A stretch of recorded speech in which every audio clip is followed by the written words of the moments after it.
What's up, Underground 4 MMA fans? This one's for you. Like, as most of you know, one of my passions in the world is UFC, MMA, stuff like that.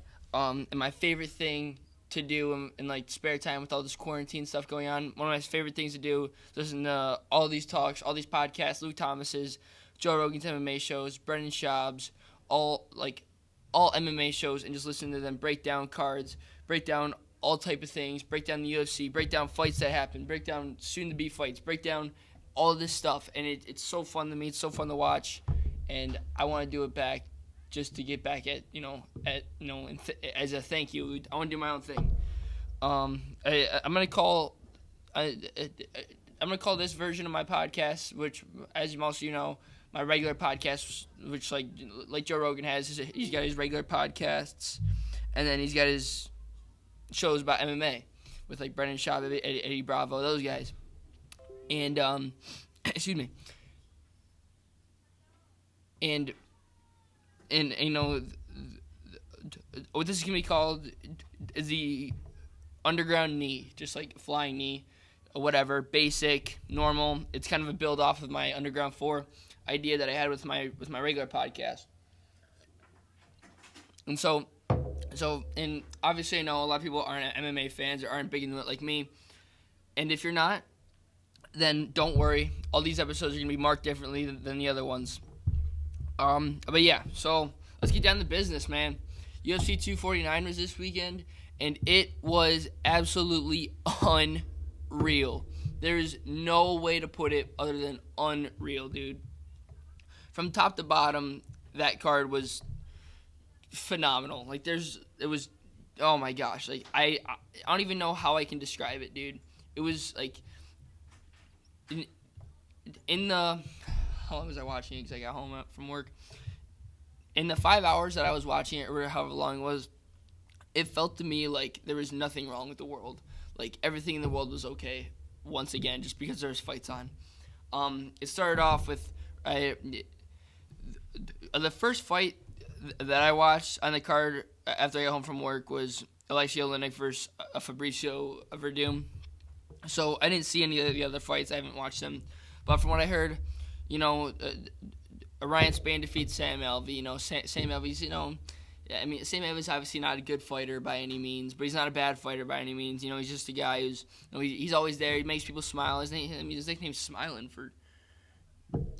Smiling. So, you know, and he's got to be happy with that.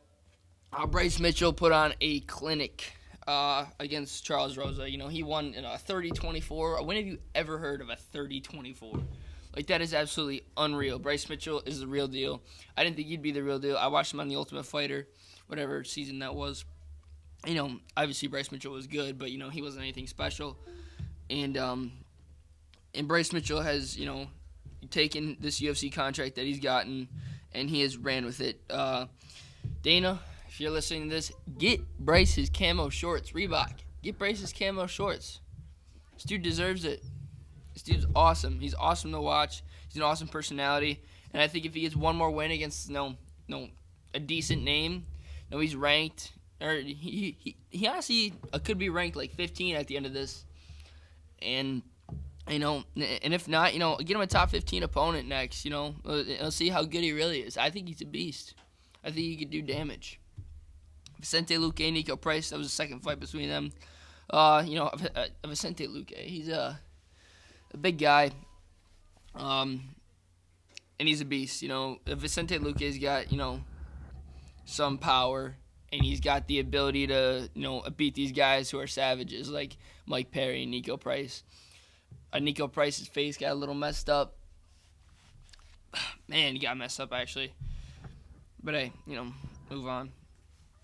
I haven't heard much about Michelle Waterson and Carla Esparza, for being honest. The only thing I've heard about it is that it was a weird card, as you can see right here, 27-30, 30-27 for each. Like, that makes no sense. The judges today, or the judges for this card, now they're a little whack, you know, especially the next two fights. There were some close fights, to say the least. Alexei Oleinik, Fabricio Verdum, that was the first fight I watched. I actually watched one. man, Fabricio did not look good. He did not look good. He did not look like he was accustomed to any fights since his suspension. Honestly, Fabricio being the fighter that he is, it's tough to watch, man. Fabricio's a legend. He beat who did he beat? He beat Cain Velasquez, I think, didn't he? With a flying knee or something, with a knee. And I see him go from this top of the food chain dude who everybody wanted. No, Fabricio Werdum was the UFC heavyweight champion. Like what? At one point, and now he's fighting in the prelim card and losing to Alexei Oleinik. I mean, it's no shot to Alexei Oleinik. That dude's a beast. There's no ifs, ands, buts about it. If that dude gets you on the ground, there's a 99% chance you're done for. But with Alexei Oleinik, I would like him to fight a striker next. I mean, obviously, Fabricio Werdum's considered a striker, but he's also considered, great on the ground. So, that's why it was a good fight. But, I'd love to see Fabricio, or not Fabricio, I'd love to see Alexei Oleinik fight Alistair Overeem next if Alistair Overeem loses to Walt Harris. What? We'll get out of the shot. Sorry. Yeah, I'd love to see Alexei Oleinik fight Alistair Overeem because if he can win that fight, I mean, I don't think he'll ever be up there with Stipe. And no, he's 42 years old. There's no way he's ever gonna be a UFC champ. But if he can, I mean, he can keep trying. I guess. I mean, I don't know how well it'll work out for him, but we'll see how he does. I'd love to see him fight Alistair Overeem next. That would be a good fight. Probably for Overeem, but hey, let's take what we can get at this point, baby. Anthony Pettis with Donald Cerrone. This was circled on my top 4 fights to watch. This fight, I knew this fight was gonna be awesome, and man, did it deliver. I thought that this had fight of the night locked up. I mean, consider I forgot. I guess I forgot that Ferguson and Gaethje were on the card, but we'll get to that in a minute. But I thought Anthony Pettis won this fight. I'll be honest. I don't know. I don't remember the exact rounds that I gave him. But I thought Anthony Pettis won this fight, No, there's a lot of people saying that Cowboy won. There's a lot of people saying that these judges were horrible. And the judges weren't good. I'm not giving them any credit by any means. They were not good at all. But, I thought Anthony Pettis won this fight. But, if Donald Cerrone won this fight, I wouldn't have been, shocked or upset. It was a close fight between the two, and it could have gone either way. It happened to go to Anthony Pettis, which, if we're being honest, I think is better for, matchups in the long run. Because at this point, I don't want to see Cowboy retire yet, but, I don't want him fighting these beasts. He just fought Conor. He just fought, who else did he? He just fought Tony. Just fought Gaethje. Just fought Pettis. Cowboy's last 4 fights have been against the, best people in the world at 155. And, I fought Conor at 170, but that's not the point. He's a 155 who fought at 170. They both are. But anyway. But at this point, I feel like Anthony Pettis has, I don't think Anthony Pettis will ever be a champion again.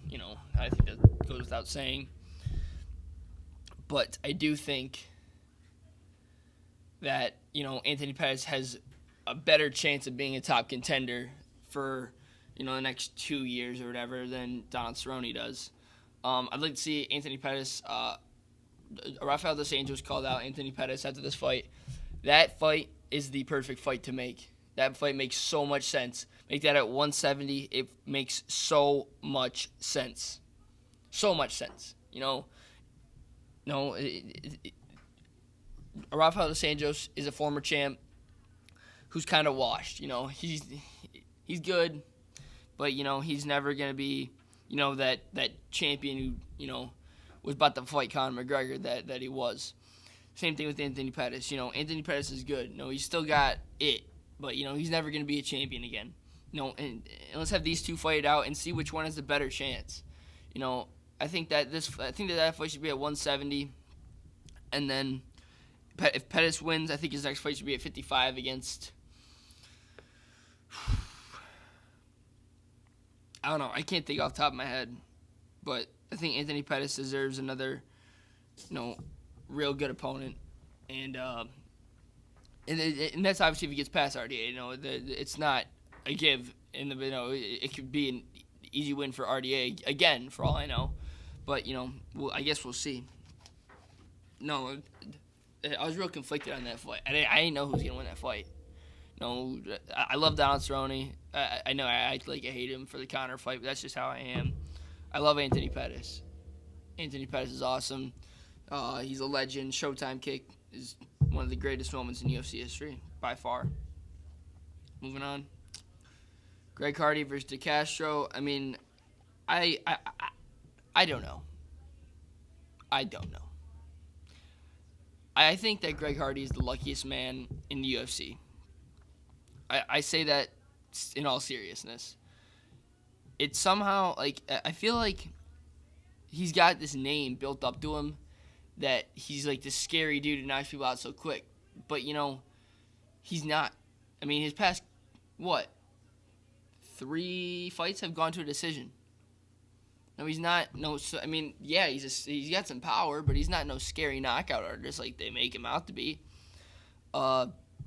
No, but Greg Hardy, I will give him this. He fights smart.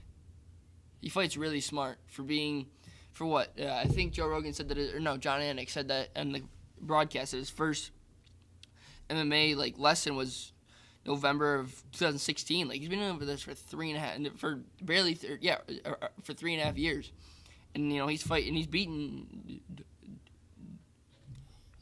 Yorgan De Castro on the main card of one of the biggest pay-per-views of all time. Granted, I don't think he deserves to be on the main card, but that's for a different story for a different day. I think Greg Hardy should get a top 15 opponent. I think that him fighting Volkov, obviously it was cool. It was a fight. It was a fight. He saved the fight.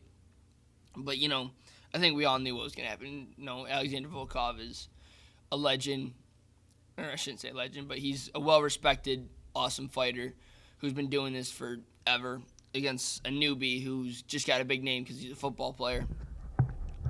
And I don't think he's ready for that yet. But I think he is ready for a lower-ranked top 15 UFC heavyweight. And let's see how he goes, man. I don't know at this point with him. He's a good fighter. He's actually, dude, I was watching the fight on Saturday, and his head movement looked good. His head movement for being first 3.5 years. I was impressed. For dedicating his life to football, and all of a sudden he's fighting in the UFC. He had some good head movement. I was pleasantly surprised with him. Moving on, we got Calvin Kattar, Jamie Stephens. I thought Jamie Stephens was going to win this fight. I did not think highly of Calvin. I thought highly of him. Obviously, he's number 9, 145-pounder in the world. How can you not think highly of him? But, I thought Jamie Stephens was just too vicious and too ferocious for him. But I think that, with Jamie Stephens' last 4 or 5, something like that, coming off a loss, I think that, it's getting to a point where his ferociousness and his viciousness is almost becoming a problem for him. He's getting too wild. The way I look at it is he's kind of fighting like Cody Garbrandt fights recently. And it's him, thinking he's this powerful puncher, powerful, I can sleep anybody with this right hand, and he ends up, getting slept himself. I love Jamie Stephens. I think he missed weight by 4.5 pounds. I don't like that. But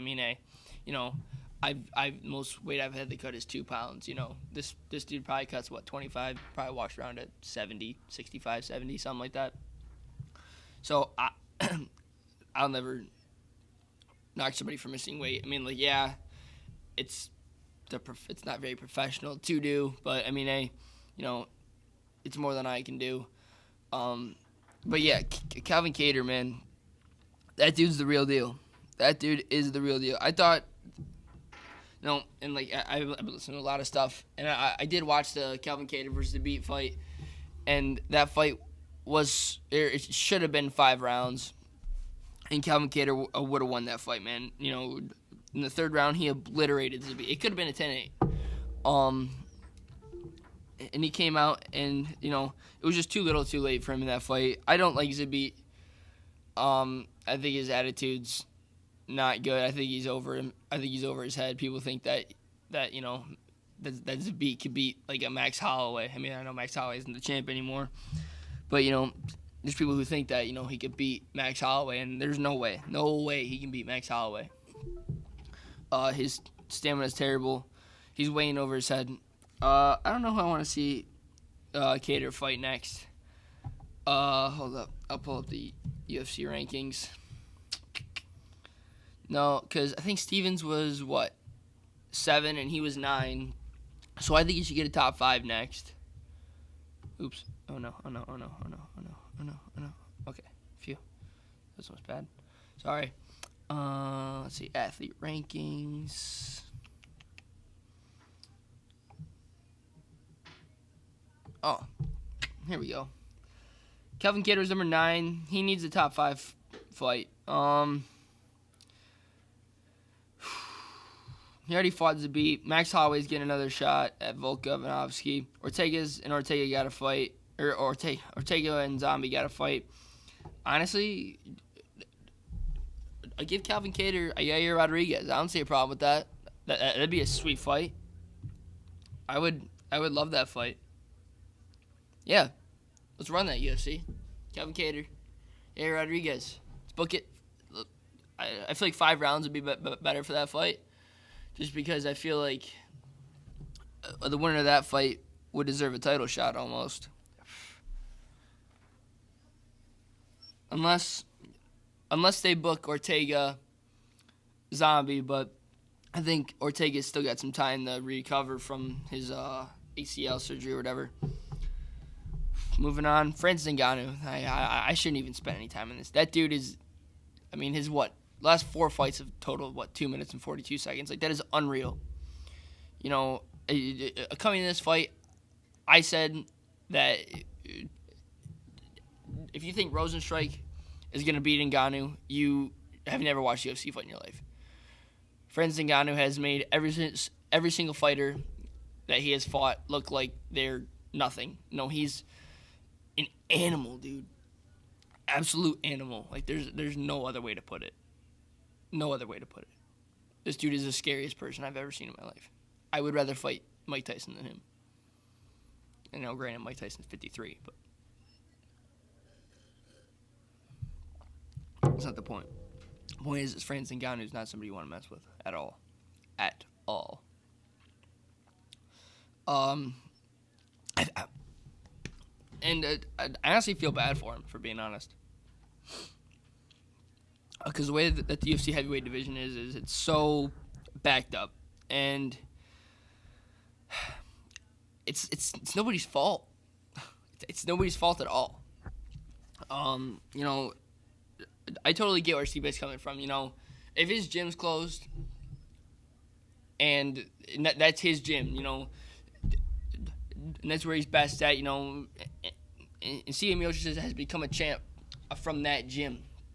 And there's no reason that he should have to put his title on the line without being able to go to his gym, and get a full training camp. Heck, if Stipe fights DC, he's got to train for. I'm not a DC fan, but DC is a top 10 UFC fighter of all time. There's no ifs, ands, buts about it. Top 5 maybe.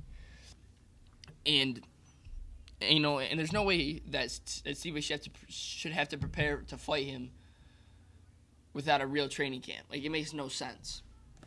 The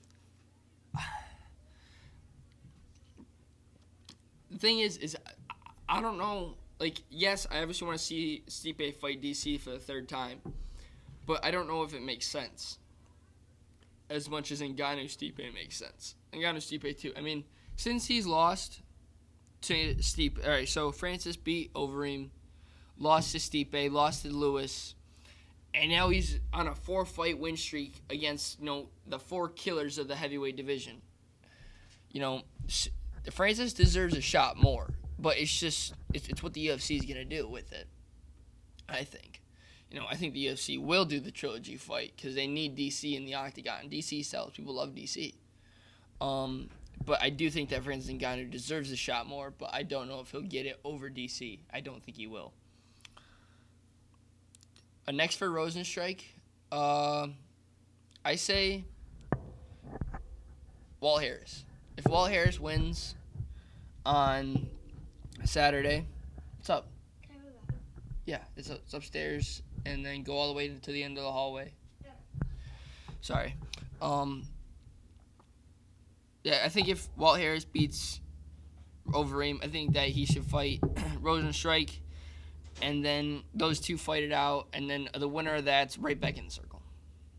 I mean, I shouldn't say right back in the circle, because Walt Harris would just be getting in the circle, but different.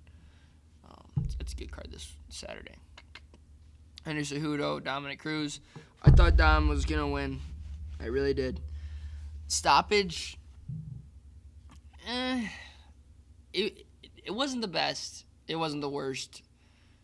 I thought that, it could have been stopped. I thought that the ref could have let Dom finish it out. But, it was real close. It was real tough to call. And, especially in that position, it's a tough call. No, I feel bad for Keith Peterson. It was a tough call, and the way he saw it, it might have been the right call, but I don't know. I think that obviously Henry Cejudo retired after. I don't think he stays retired. I don't think so at all. I think he'll fight in. What is it, May? I think he fights by January. I think he fights by January. No, it's a negotiation plea. But but the thing with Henry Cejudo is he's not really a draw. I mean, obviously he's a beast, but I'm not sure if he's a draw. Like most people who would do that. Like when Conor McGregor did that, Conor's a draw. Conor's a draw and a half. He needs that. Dana White needs Conor McGregor for business. So, but obviously Henry Cejudo's not on Conor McGregor level. Like, I mean, it's no shot to him. He's just not. Like, it's anybody can tell that. No, this poster can tell you that. The next for Dom, I don't know, man. He was out 3 years. He's lost 2 straight title fights. He's gonna have to win 2-3 more. And the way that Dom works, I don't know. He's gonna have to win 2-3 more fights. I don't know if Dom's gonna be able to, stay healthy for those times. And I feel bad for him. I think that he probably could have kept going, but no. But for the bantamweight title, Peter Yan, Aljamain Sterling. No ifs, ands, buts about it. That's the fight to make for the vacant title. Aljamain Sterling deserves it. He's on, a 4-fight win streak? I think Aljamain Sterling deserves it more than Yan. But, Yan's a scary dude. I'd love to see him fight. He's a beast.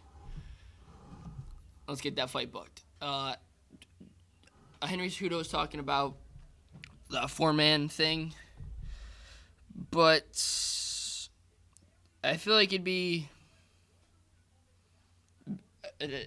better if they got the title going. No, they had Aljo, Yan for the belt, and then on the co-main event is Sandhagen versus Moraes. It's not really a tournament.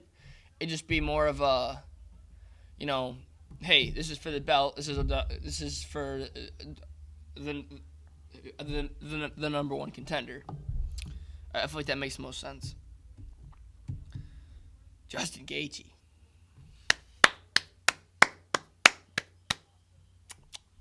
Justin Gaethje put on an absolute clinic. This new Justin Gaethje might be scarier than Khabib. He might be scarier than Khabib. And I know that's a lot to say. And I know that, Tony Ferguson is a walking zombie. I mean, I wish that they didn't stop this fight. I wish it was a decision. I feel bad for Tony that he had to, that he worked for, 23 minutes and 39 seconds just to get stopped. it made sense for the stoppage, but it would have made sense to not. Tony was done for. Like, there's no way he's winning that fight. Absolutely no way. He's got a minute 21 seconds to put him away. Justin had so much momentum on his side. Tony had. I do think if a crowd was with this fight, I think Tony would have won this fight. No, Tony's one of the guy who feeds off crowds. I remember in the Showtime fight, the crowd's going crazy and Tony's just smiling. I didn't see Tony smile after the second round or after the start of the third round. I didn't see Tony smile. Which obviously was getting beat, but I feel like that's like something that his smile would have made the crowd go crazier, made him go crazier, and just would have all worked out. But yeah, Justin Gaethje, man. Justin Gaethje is officially scary. He's always been scary, but he's just been one of those guys who's like, all right, if it's a brawler against him, he's going to lose because he gets hit. Because Justin Gaethje's old way of fighting in the Poirier fight, Alvarez fight, was always, hit and get hit, and see who goes down first. And it always seemed like Justin went down first. In the Dustin fight, that's what happened. In the Alvarez fight, that's what happened. But Justin Gaethje's on a tear, man. I mean, he beat James Vick, whatever. He beat Barboza. Barboza's a little bit washed, but that's not the point. And who else did he beat? Oh, and Cowboy. Cowboys loves fights. But yeah, Justin Gaethje's an animal. And I think Justin Gaethje is a bigger problem for Khabib than Tony Ferguson is. I think he is, because Justin Gaethje,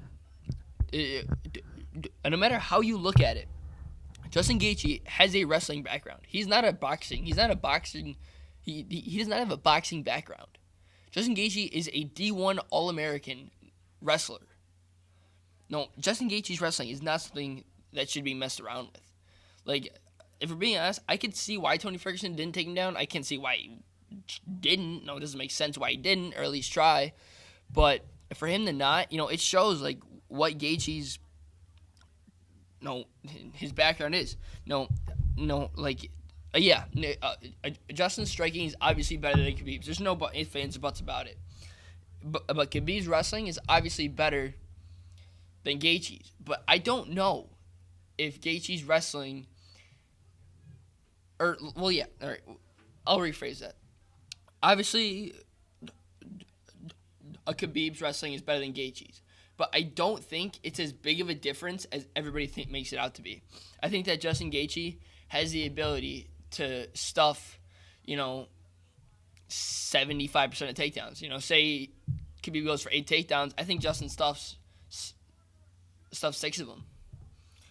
I do think that Khabib wins that fight. I think it's a decision. And I think that, it'll be, 49-46, 49-46, 48-47. But I do think that Gaethje does have a puncher's chance. I think Khabib wins that fight. I think Justin's got a better chance than we give him. Next for Tony, I don't know, man. I don't know. I would usually say Conor. But the way that Conor works, I don't think Conor's next. I don't think Conor's next for him. I think Conor should fight either Masvidal on Fight Island if that happens, or wait for Nate Diaz. I think that those two fights make the most sense, and they're both at 170. And then, obviously it's Conor McGregor. All he has to do is win, and he goes up at 155. That's just how he works. But I think Conor fights Masvidal. I think he beats Masvidal. I think he knocks him out in the first. Darren Till must knock Masvidal out. I love Masvidal. I have nothing against Masvidal. I met him in Texas. He's one of the nicest dudes I've ever met. He's funny. He's a great guy. I do think that Conor beats him easily. I think that if Conor fights Nate, I think Conor beats Nate easily for the third time. So, honestly, for Tony, I say he waits. I say he waits, sees if Dustin Poirier and Dan Hooker goes through, and then if that does go through, I think he waits for either the winner of that. Yeah, I think that Tony should just wait. To take some time off, man. He just got ran through. I think he needs to take some time off. Gaethje's gonna fight Khabib. Connor's gonna fight Masvidal. Poirier's gonna fight Hooker. Wait for Poirier Hooker, and then if Dustin Poirier wins that fight Poirier. I would love that fight. Poirier versus Ferguson. That's an awesome fight. I think that Poirier wins that. For being honest.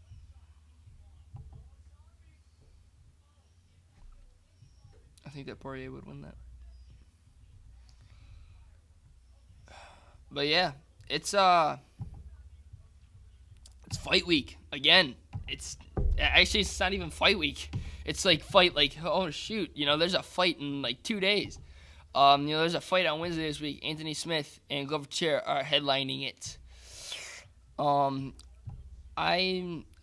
not big in the light heavyweight division. I think it's all kind of I think that, Smith will win. I think that'll win by a submission in third round, something. Knock him out in third round or something. Close. Ads. But yeah, it's a solid card, Drew Dober, Alex Hernandez, that's a good fight. I think Alex Hernandez is a little bit overrated, but I think he'll win that fight. Ricky Simone, Ray Borg. I like Ray Borg. He's he's obviously got weight cutting problems. I don't know if he'll make weight. Oh wait, it's at bantamweight? That fight's at bantamweight. All right. I like Ray Borg in this fight. Ray Borg at 135 could be dangerous.